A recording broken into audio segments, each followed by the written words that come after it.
Hagamos una pausa y abramos una puerta a la imaginación. La tarde está en plenitud, tu programa de arte y cultura. Idea, producción general y conducción, Luis Raúl Calvo y Nora Patricia Nardo.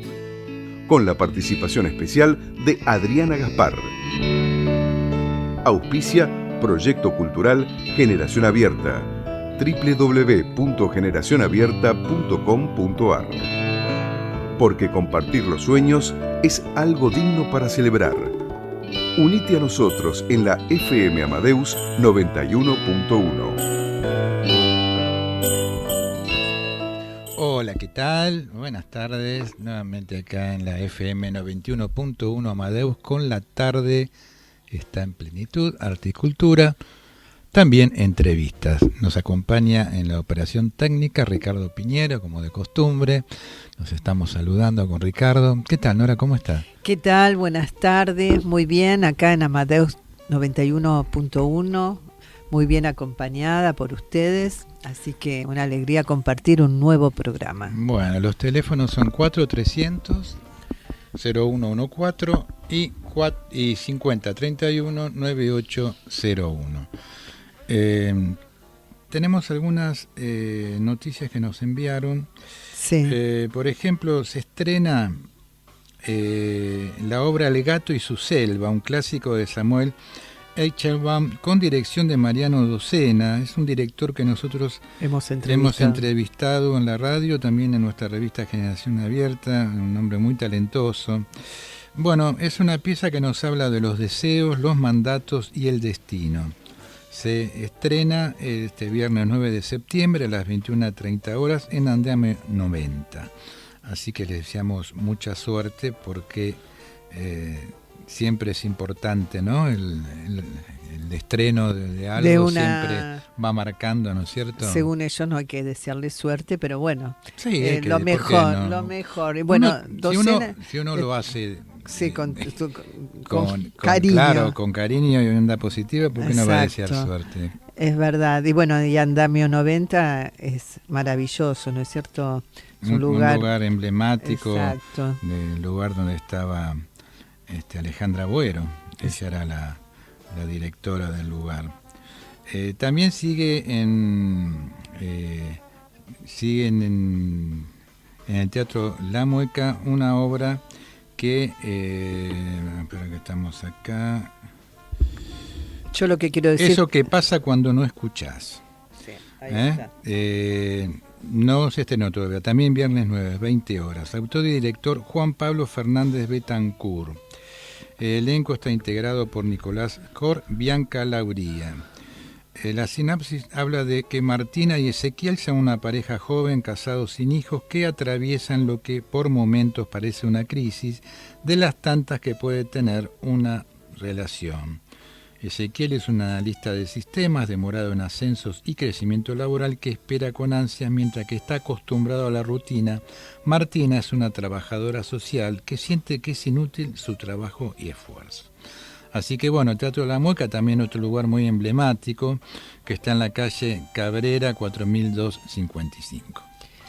También decir que una de las noticias feas del día de ayer fue que falleció Magdalena Ruiz Guiñazú, una gran periodista, traductora, escritora y locutora argentina que recibió numerosos premios nacionales e internacionales por su trabajo, que es considerada una figura emblemática de la defensa por los derechos humanos, que durante la última dictadura cívico-militar argentina denunció la desaparición de personas y recibió presiones del jefe de policía, el coronel Arias Duval. También recibió varias amenazas de muerte. Como dijimos, en 1984, integró la Comisión Nacional sobre la Desaparición de Personas, CONADEP, que fue la entidad encargada de recibir y recopilar las denuncias de desaparición de personas durante la última dictadura militar que gobernó la Argentina entre 1976 y 1983. Es una pérdida importante la de Magdalena Ruiz Guiñazú, una periodista que con su pensamiento, por supuesto, no como el de cualquiera de nosotros. Fue una periodista cabal, realmente una periodista seria, Sí. que analizando un poco lo que es parte del periodismo en estos momentos, es para sacarse el sombrero realmente, ¿no? Como vos comentabas muy bien, ella, si bien en algún momento apoyó el golpe de Estado de Isabel Perón, luego cuando se fue conociendo lo que estaba ocurriendo en el país con la última dictadura cívica militar, tomó partido. Es más, en alguna entrevista que recuerdo, lo encaró Arguindegui, que era uno de los ministros, el ministro del Interior, diciéndole que se estaba comentando que había desaparecidos en el país, lo cual realmente no era habitual que un periodista tuviera esas agallas en esos momentos, ¿no? Sí. De hecho, Madres y Abuelas de Plaza de Mayo la despidieron ayer, agradeciéndole todo lo que ella hizo justamente por los desaparecidos y por los nietos, lo cual es muy importante porque ella, es verdad, ella era antiperonista, siempre lo dijo, siempre mantuvo esa postura. Entonces, bueno, seguramente, claro, el peronista, digamos, peronista seguramente no estaba de acuerdo con sus ideas. Pero en lo que tiene que ver con otras cuestiones, realmente Una mujer de mucha valía. Está muy bueno también la despedida que le hace Eduardo Liberti, porque vos sabés que Eduardo empezó trabajando con Magdalena, Sí. en Radio Continental a fines de los años 70. Yo escuchaba el programa. Yo creo que la seguí muchos años a Magdalena, todos escuchábamos ese programa. sobre todo esos años difíciles. Claro. Recuerdo que cuando fue la toma de Malvinas, que yo siempre estuve en desacuerdo con esa decisión, encontrar la voz de Magdalena y de Eduardo Liberti era como decir, bueno, no estoy solo en esto que pienso, ¿no? Que es una locura realmente lo que han hecho. Entonces, yo realmente me quedo con toda esa parte de Magdalena que me parece que fue muy valiosa y que bueno, que se pierde una figura importante en el periodismo argentino. Aparte una referente para sus compañeros, ¿no? Para sus colegas periodistas. Porque, totalmente, bueno, ayudó a mucha gente. Uno generoso. de ellos justamente es Eduardo Liberti, que lo dice en su editorial de Marca de Radio, porque lógicamente ellos estaban distanciados porque no opinaban del mismo modo políticamente. Pero es una despedida que me parece fantástica la que hace Eduardo, porque bueno, toma otros aspectos, ¿no? De ella y del vínculo que la unió, ¿no? Entonces, en estos momentos tan difíciles, de tanta grieta, ¿no? Poder tratar de encontrarnos de estas diferencias en gente que realmente siempre fue muy consecuente con sus ideas, ¿no? Me parece que es algo importante y para rescatar. Sí, así es. Y me parece que, bueno, que esta figura referente la rescate como tantos otros periodistas. Claro. Bueno, vamos a ir al segmento de artes visuales, Ricardo, con Adriana Gaspar. Adelante. Artes visuales, artistas, movimientos y vanguardias.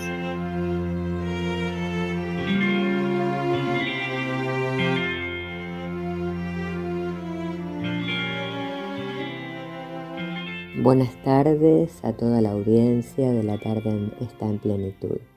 Hoy estamos recordando a artistas de Portugal.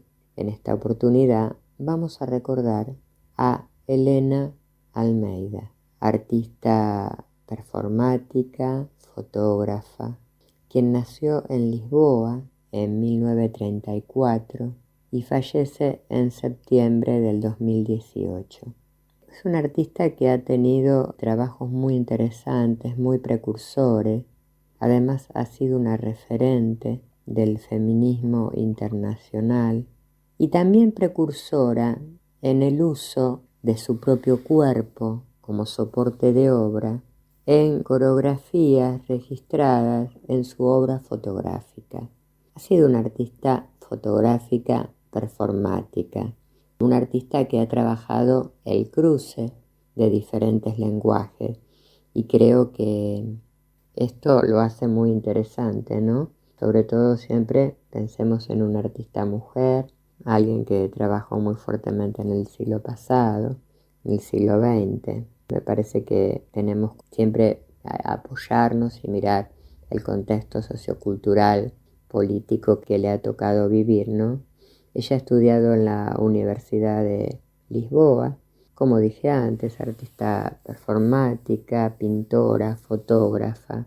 Ha tenido varias distinciones a lo largo de su carrera. Nació en Lisboa. El seno de su familia es un seno artístico porque su padre era escultor.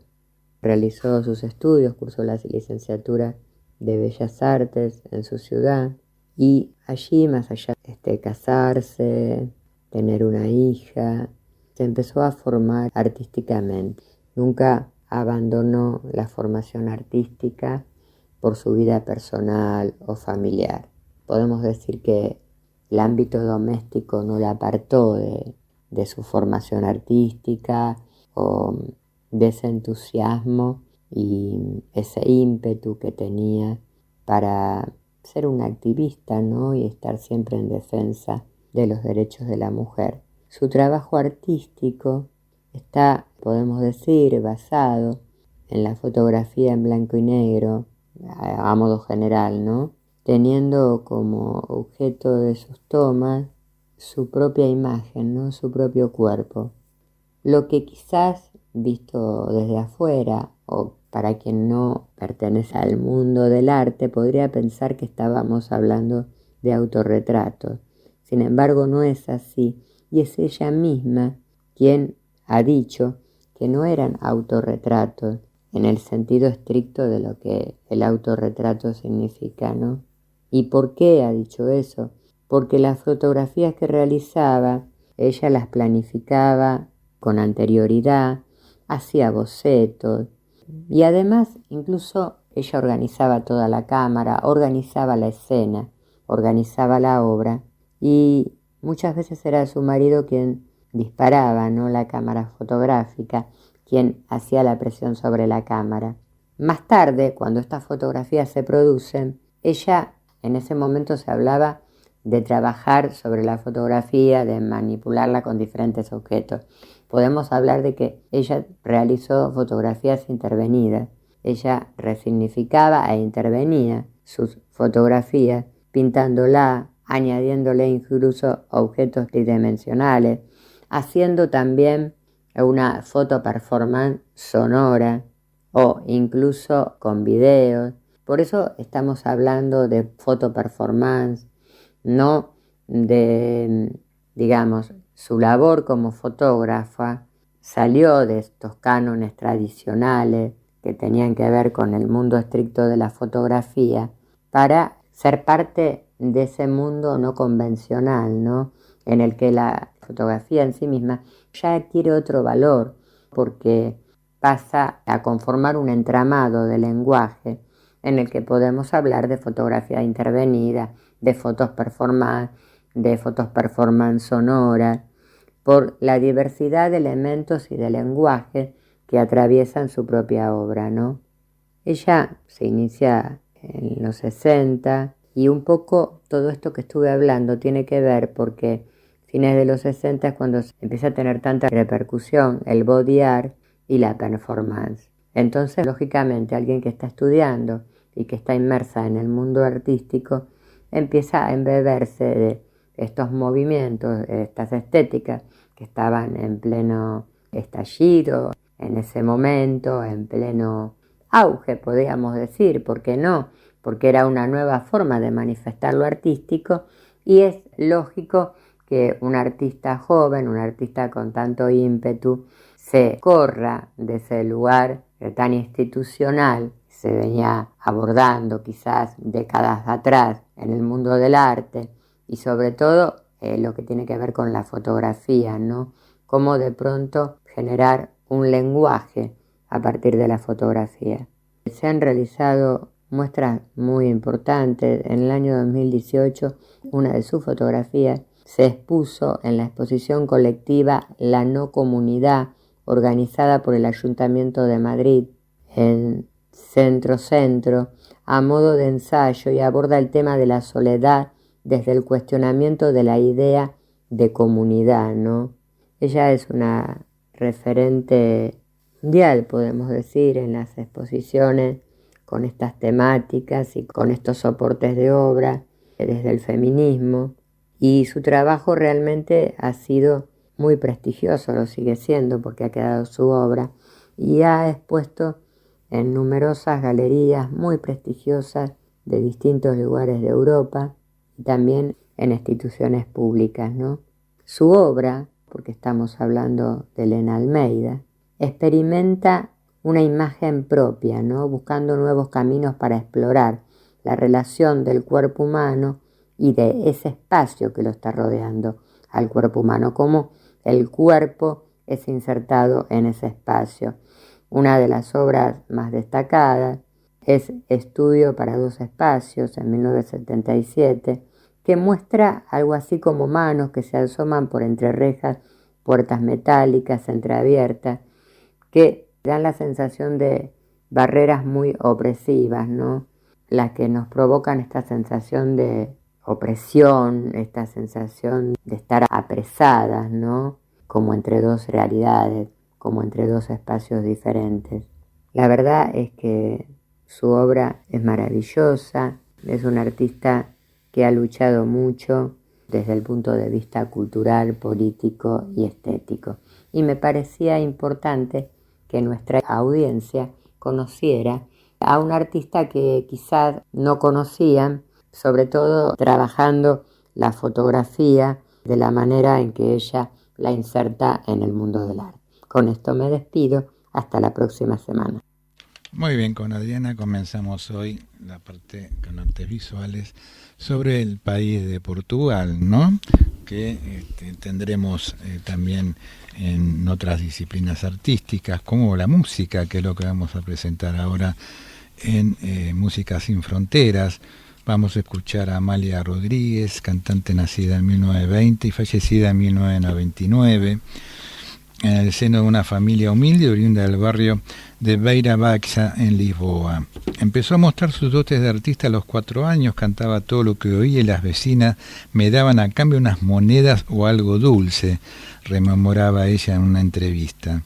En el año 40 cantó por primera vez en el Retiro da Savera, un local que fue durante décadas el templo de la música popular. Por aquel entonces los fados eran considerados canciones malditas y de mala reputación. Mirá vos. El fado nació, al igual que Amalia Rodríguez, en los barrios pobres de Lisboa, como expresión de las penas de su gente.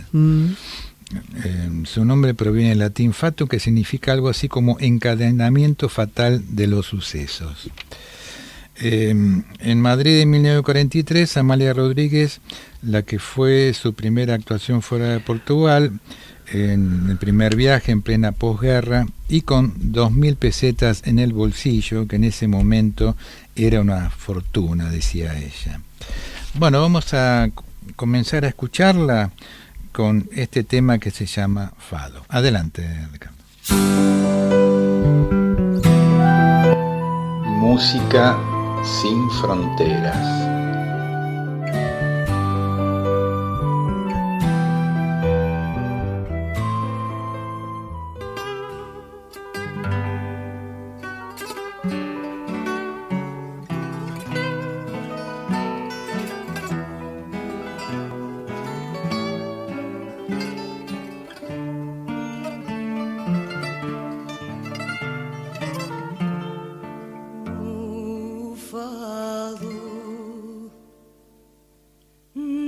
Nasceu um dia quando o vento mal volia e o céu mar prolongava,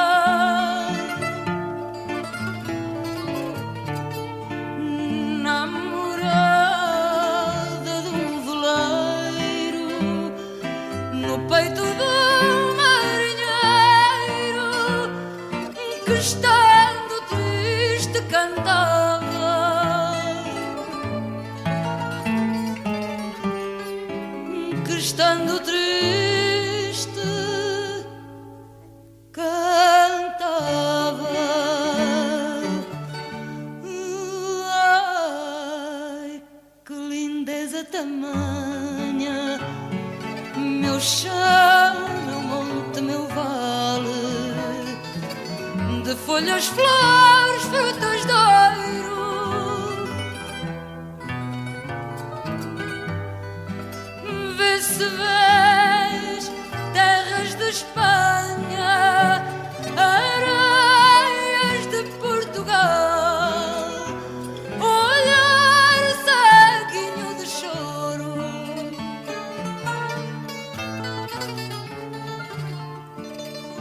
Na boca de um marinheiro, do frágil barco veleiro, morrendo a canção magoada.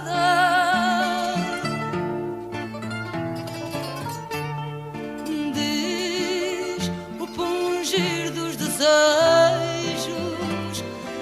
do lábio a queimar de beijos, que beija o ar e mais nada.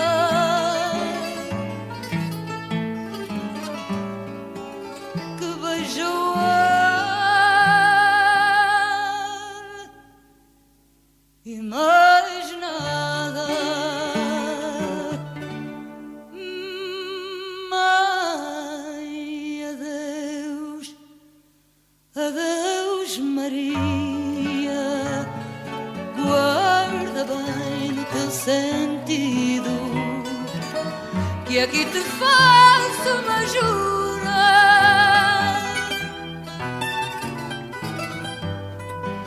que eu te levo à sacristia, ou foi Deus que foi servido, dar-me no mar sepultura.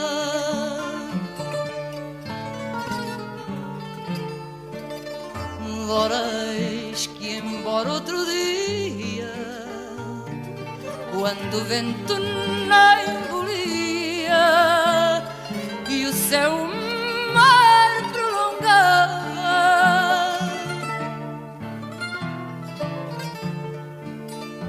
a proa de outro veleiro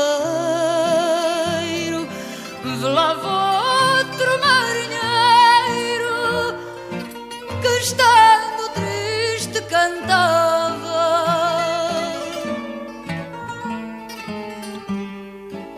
Que estando triste cantava.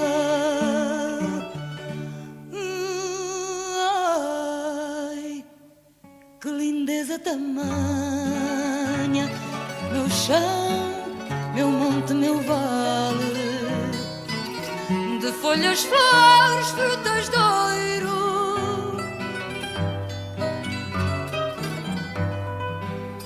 Vê se vês terras de Espanha, areias de Portugal, olhar ceguinho de choro. Pero igual. Habíamos escuchado a Amalia Rodríguez en este tema que se llama Fado. Y vamos a la poesía con una de las grandes, uno de los grandes poetas portugueses, muy rescatados sobre todo en las últimas décadas por los críticos. Nos referimos a Fernando Pessoa. Vas a leer un poema de él, ¿no, Nora? Así es. Cuando ella pasa, sentado junto a la ventana, a través de los cristales empañados por la nieve, veo su adorable imagen, la de ella, mientras pasa, pasa, pasa de largo. Sobre mí la aflicción ha arrojado su velo, una criatura menos en este mundo y un ángel más en el cielo. Sentado junto a la ventana, a través de los cristales empañados por la nieve, pienso que veo su imagen, la de ella, que no pasa ahora, que no pasa de largo. Pessoa nació en Lisboa en 1888, falleció en 1935, es decir que vivió poco, 47 años. Perdón. Pasó su infancia y juventud en la República de Sudáfrica, cursó estudios de Derecho en la Universidad del Cabo y regresó a Lisboa en 1905. Inicia su obra literaria en inglés, aunque a partir de 1908 creció su interés por la lengua portuguesa. Está considerada como una de las obras más originales de la literatura portuguesa. Fue junto con Mário de Sá Carneiro uno de los introductores en su país de los movimientos de vanguardia. A partir de 1914 proyectó su obra sobre 3 heterónimos, Sí. Ricardo Reis, Álvaro de Campos y Alberto Caeiro, para quienes inventó personalidades divergentes y estilos literarios Maravilloso, distintos. tengo ganas de hacer lo mismo. Bueno, Sí, empecé muy, yo. muy original realmente. La verdad que sí. Frente a la espontaneidad expresiva y sensual de Alberto Caeiro, Ricardo Reis trabaja minuciosamente la sintaxis y el léxico, inspirándose en los arcadistas del siglo XVIII, mientras que Álvaro de Campos evoluciona desde una estética próxima a de Gaulle-Quinman hasta unas preocupaciones metafísicas en la tarea de explicar la vida desde una perspectiva racional. Vamos a compartir otro poema de Fernando Pessoa. Como si cada beso fuera de despedida, Chloé mía, besémonos amando. Tal vez ya nos toque en el hombro la mano que llama a la barca que no viene sino vacía y que en el mismo haz ata lo que fuimos mutuamente y la ajena suma universal de la vida. Bueno, después seguimos con otros poemas. ¿Vamos a la entrevistada? Sí, ya tenemos en nuestros estudios a la entrevistada del día de hoy, que es Anouk Maya Goldin, directora nacional de documentos de viaje y programación y producción, DNI, Registro Nacional de las Personas, Ministerio de Interior, Ingeniera Química, Magíster en Ingeniería en Petróleo y Gas Natural, UBA, coordinadora de la temática Género, Diversidad en el Registro Nacional de las Personas. Buenas tardes, un gusto que estés con nosotros, Maya. Bienvenida, Maya. Gracias, Luis, Nora, un gusto estar acá con ustedes. Nos interesó muchísimo todo el tema que estuviste trabajando, Maya, acerca justamente como coordinadora de la temática Género, Diversidad, que es este DNI nuevo, ¿no? No binario. Y quisiéramos saber un poquito cómo se construyó, cuál fue el disparador de esto, ¿no? Bien, les cuento un poco, primero, qué es esta política pública, que en realidad no es algo nuevo. El decreto cumplió recientemente, el 21 de julio, 1 año desde su sanción. Es reciente, claro. Es reciente y técnicamente es un decreto que reglamenta la ley 26743, que es la ley de identidad de género, que el mayo último cumplió 10 años. Con lo cual, en realidad, el decreto viene a ocupar un lugar que el Estado había dejado vacante al momento de sancionar y reglamentar la ley de identidad de género, puesto que la ley no estaba creada en código binario, pero en la práctica, en su implementación, solamente reconocía identidades de género autopercibidas dentro de lo que es el binomio tradicional masculino-femenino. Sí. Cuando nosotros llegamos con Santiago Rodríguez, el director nacional del RENAPER, a la gestión del registro en diciembre del 2019, nos encontramos con un caso testigo, que es el de Jerónimo Carolina González de Besa, quien había podido, con asesoría letrada, rectificar su partida de nacimiento en el marco de la Ley de Identidad de Género en noviembre del 2018, fuera de ese binomio, sin consignar un sexo en la partida, puesto que no se autopercibe ni varón ni mujer, pero no tenía su documento. Al momento de rectificar su partida, en el registro civil, como indica el procedimiento, le inutilizaron su DNI anterior y nunca, hasta el momento en el que nosotros habíamos llegado al registro, había podido contar con su nuevo plástico, puesto que la normativa no preveía un sexo o género distinto de M o F. De lo habitual, digamos, exactamente, ¿no? Hasta ese momento. Al enterarnos de esta problemática, nuestro ministro Guado de Pedro nos pone en agenda la necesidad de resolver este caso, al cual luego se le sumaron otra serie de casos, 12 en total, a lo largo y ancho de todo el país, e incluso algún caso en un consulado en el exterior, de personas que se autopercibían y se autoperciben fuera de este binomio masculino-femenino y necesitaban contar con su documento. Y esto, vuelvo a decir, reglamenta y se da en el marco de la misma ley de identidad de género, que cumplió 10 años, pero que había quedado... Ese hueco legal, digamos. Exactamente, con una parte que Claro. estaba pendiente de esa implementación. ¿Faltaba reglamentar algo? Lo que hicimos fue escribir un decreto en conjunto con otras áreas del Ministerio del Interior, con el Ministerio de Mujeres, Géneros y Diversidad, con la Secretaría Legal y Técnica de Presidencia, y en un trabajo que incluyó también reuniones, entrevistas. Tengan en cuenta que esto estamos hablando que se dictó en julio del año pasado, Sí. con lo cual, plena pandemia, un trabajo que fue bastante arduo Claro. de coordinar, Zooms mediante, Claro, sí. con múltiples colectivos digamos, de las distintas áreas LGBTIQ+, Claro. particularmente con aquellas que se consideran no binarias, escuchando las distintas necesidades y entendiendo también que el decreto al que llegamos no es la panacea, ni tampoco es una solución que contente o resuelva la problemática de fondo que plantean gran parte de estos colectivos, porque en realidad lo que muchos nos dicen es ¿por qué mi documento tiene que tener mi sexo? ¿Qué le interesa al Estado ver en un documento cuál es el sexo o el género con el que yo me autopercibo? Hoy por hoy, y esto me parece importante aclararlo sin querer ser muy técnica, tanto nuestro DNI como nuestro pasaporte son considerados documentos de viaje. Particularmente el DNI es el documento con el que egresan e ingresan del país más del 75% de las personas, Claro. porque sabemos que con el documento podemos viajar al Mercosur Sí. ampliado. Sí.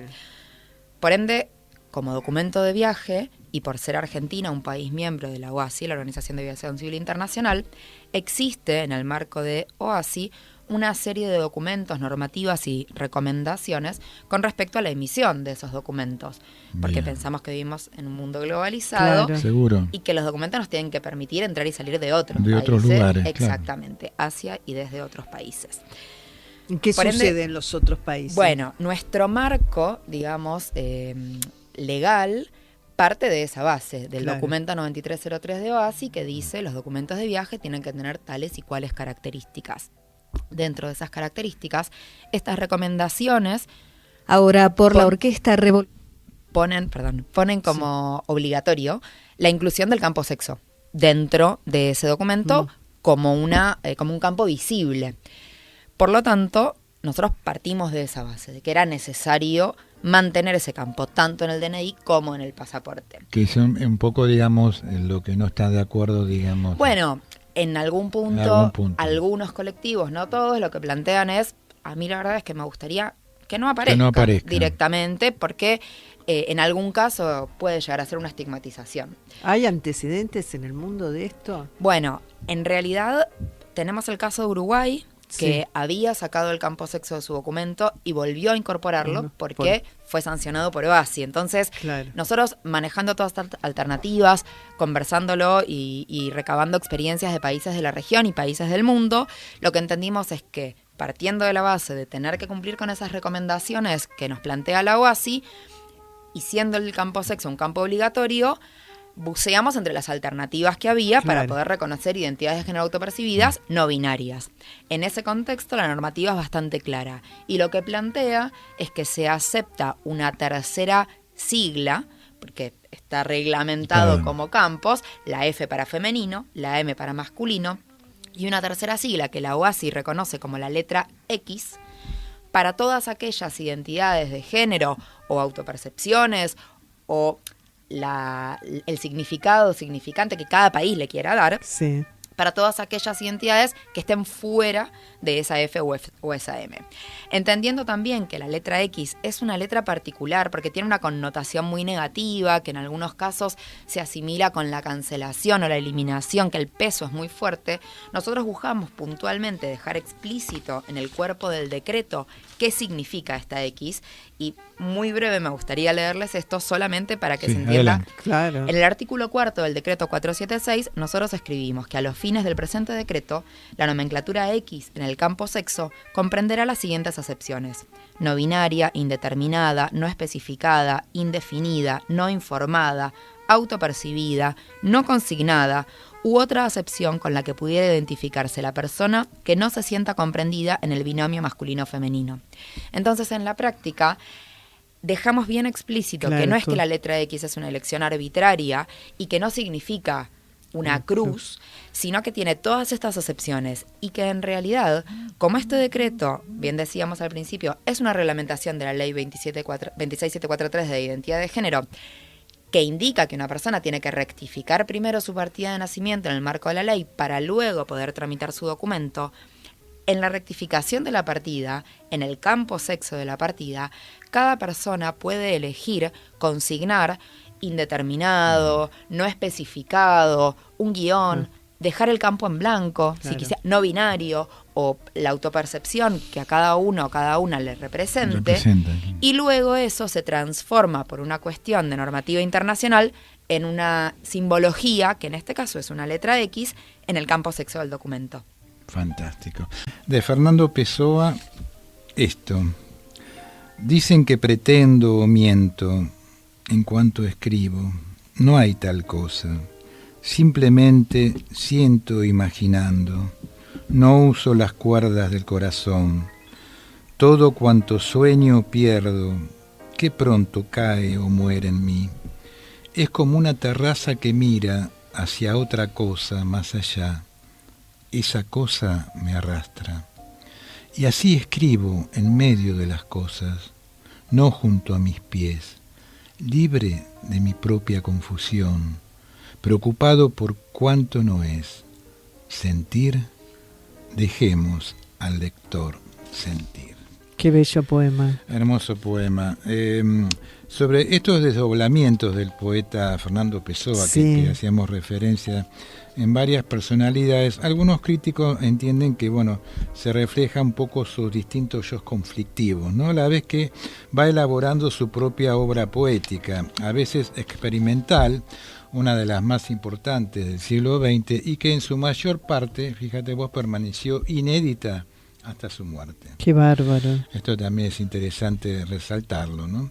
Su poesía, que supone un intento por superar la dualidad entre razón y vida, fue recogida en los volúmenes Obras Completas, 1, Poesías 1942 de Fernando Pessoa, Poesías 1944 de Álvaro de Campos, uno de los heterónimos, 3, Poemas 1946 de Alberto Caeiro, otro de los tantos, y cuarto, Odas 1946 del otro heterónimo Ricardo Reis.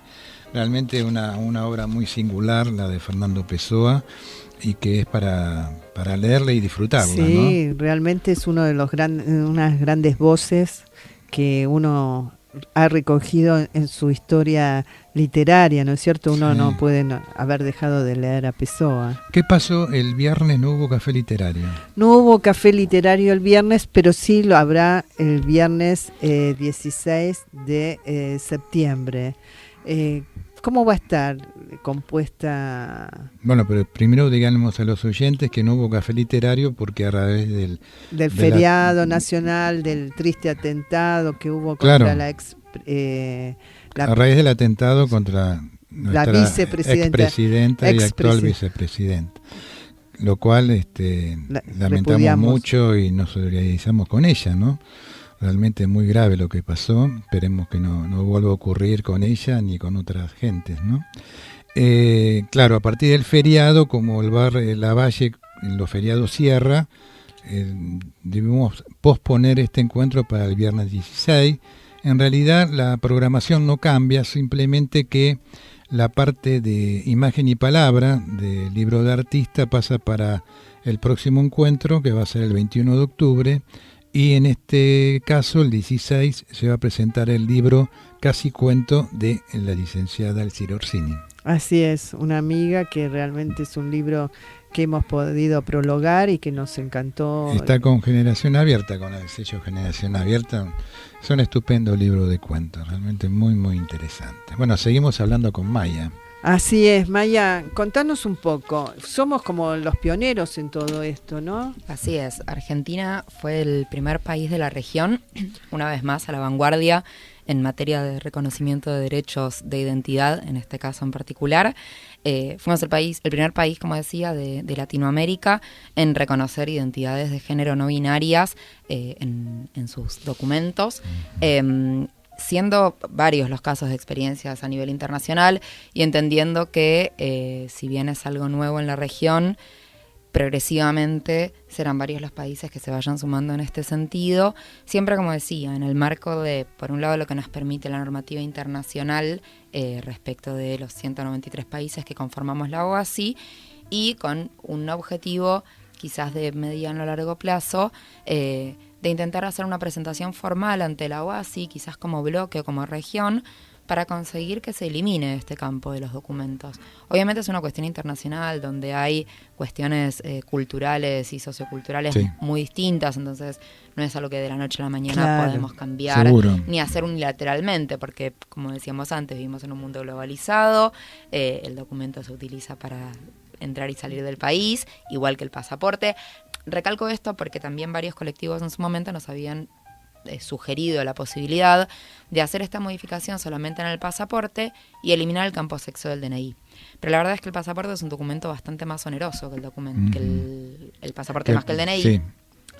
Es un documento que además tramita en proporción el 10% de la gente respecto de quienes tramitan el documento nacional de identidad, y como decía al principio, menos del 25% de la ciudadanía argentina utiliza el pasaporte para egresar de nuestro país. Entonces sería bastante injusto con el resto de la ciudadanía obligarles a tramitar un documento de viaje que es mucho más oneroso,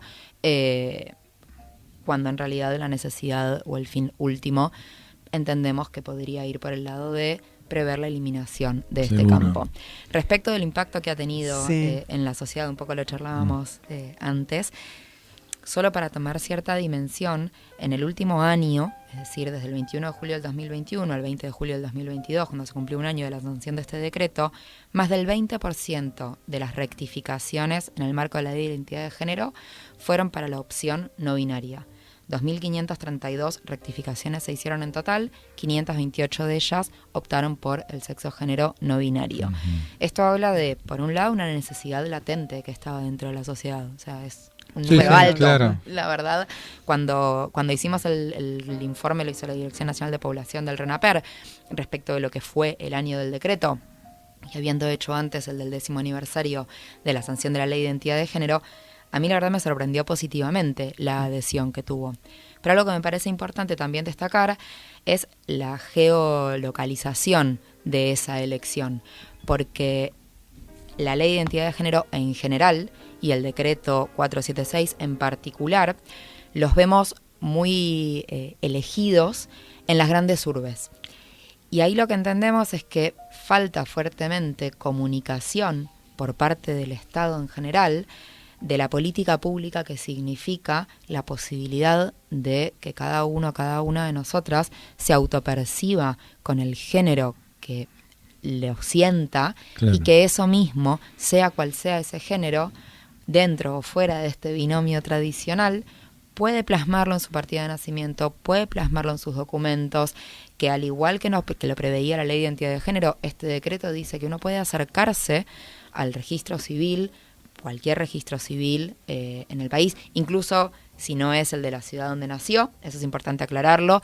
Si bien el trámite de rectificación se hace en la provincia de nacimiento, uno puede iniciar el trámite en otra provincia y luego se comunican entre registros civiles. Entonces cualquiera de nosotros puede acercarse a uno de estos registros. ¿Cómo hace la gente para comunicarse? Uno se acerca a cualquier registro civil e indica que quiere rectificar su partida de nacimiento en el marco de la Ley de Identidad de Género. Vuelvo a decir, no quiero ser pesada, pero el decreto es en el marco de la Ley de Identidad de Género. O sea, lo que hace es reglamentarla. Lo que prevé la Ley de Identidad de Género es que uno, por vía administrativa y por el solo hecho del carácter declarativo, puede decir, yo quiero llamarme de esta manera, puede elegir cambiar su nombre de pila, puede elegir cambiar su sexo en función de su autopercepción y tiene el derecho a tomarse un primer ejemplar de DNI rectificado para poder cambiar su imagen, de modo tal de completar su trámite de rectificación con la emisión y entrega de un plástico que tenga su nombre de pila autopercibido, su sexo género autopercibido y su imagen tal cual como le representa en el momento en el que elige tramitar esa rectificación. Perfecto. ¿Hay un número de rectificaciones o realmente, porque bueno, no sé, digo, quizás haya algún límite, ¿no? Para esto. No, sí, hay un número, perdón. Sí. Estaba pensando yo en números Sí. totales desde la ley. Sí. Pensé que iba por otro lado la pregunta. No, está bien. Lo que prevé la ley de identidad de género, que es muy clara en ese sentido y lo explicita en su artículo 8, es que cada uno y cada una de nosotros puede acercarse una única vez a un registro civil a rectificar su partida de nacimiento en el marco de la ley de identidad de género por vía administrativa. Si por el motivo que fuera uno quisiera hacer una segunda rectificación, esa rectificación se debe hacer por vía judicial. Esto en su momento me contaban varios de los compañeros que estuvieron en el armado de lo que fue la ley. Fue pensado para que no haya personas que hagan un cambio de masculino a femenino, femenino a masculino y así sucesivamente, sino la idea era que verdaderamente... Sí, y que verdaderamente viniera a ocupar la ley el lugar del reconocimiento de esa identidad de género autopercibida y no un abuso de un derecho, digamos, la verdad es esa. Obviamente está bien, está muy bien eso. Se dio una salvedad que quedó escrita de la mejor manera que pudimos en el decreto, que tuvo que ver con aquellas personas que habían rectificado su partida antes del 20 de julio del 2021, optando por masculino o por femenino, cuando en realidad quizás querían optar por algún sexo o género fuera de ese binomio, pero el mismo Estado había dejado ese vacío legal y no se los permitía. Claro. Entonces, solo en los casos en que una persona hubiera rectificado por masculino o femenino antes del 20 de julio del 2021 y quisiera rectificar a no binario, solamente en esos casos, entonces se permitió hacer no una nueva rectificación, sino una enmienda a la rectificación que se había hecho. No, está bien. De alguna forma vos lo explicaste muy bien. Había algo latente que estaba dentro de la sociedad. Bueno, la ley viene a cubrir un poco esa necesidad de cierta parte de la población y bueno, está bien que se implemente de esta manera, ¿no? Exactamente, y como decía antes, los números me parece que hablan por sí solos, siendo que en el 10º aniversario de la sanción de la Ley de Identidad de Género teníamos algo más de 12.300 rectificaciones. Pensar que en un año 500 fueron hacia no binario, que representó en ese año más del 20%, habla de esa necesidad que estaba latente en la sociedad. Me encantó realmente toda tu explicación, ¿no, Maya? Excelente, y cómo se trabajó durante todo este tiempo en pandemia. Y sí, que, como decís vos, fue difícil, ¿no? La construcción colectiva con tantos colectivos en este proyecto. Yo ahora voy a una pregunta más íntima. ¿Cómo puede una ingeniera interesarse tanto, ¿no? Una ingeniera que se especializó en petróleo y ¿no? y estar tan metida en lo social y en los derechos.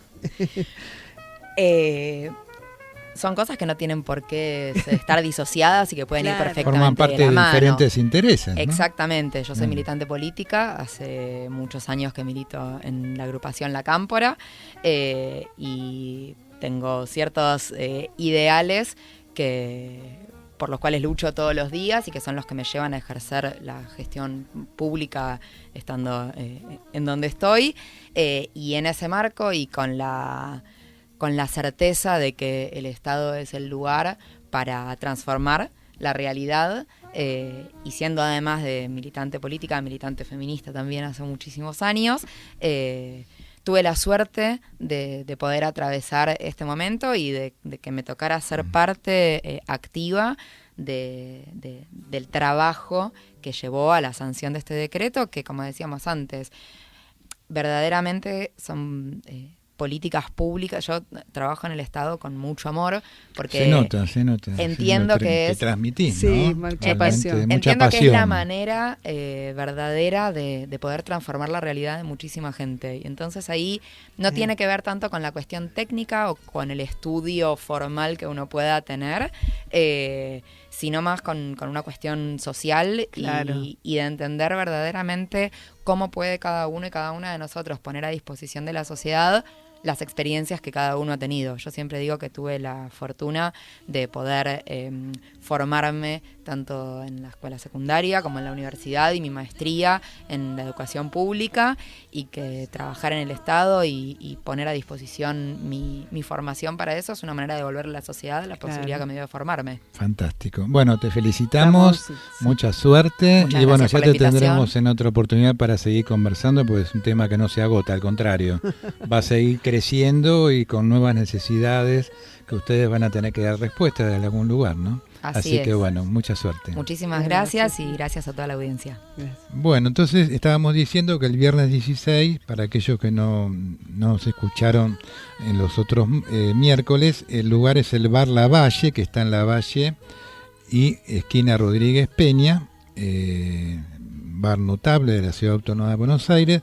Vamos a realizar nuestro próximo encuentro del Café Literario y de Arte Antonio Liberti.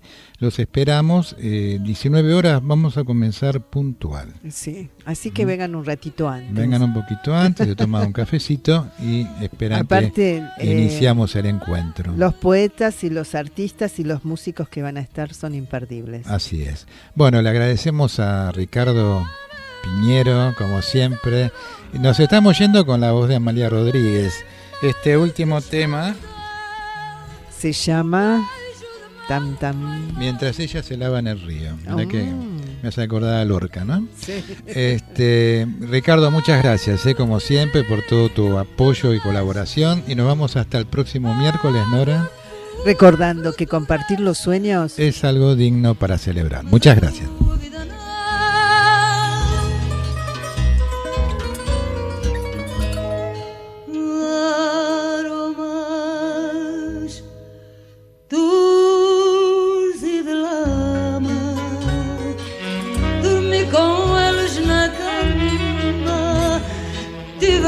Mesma condição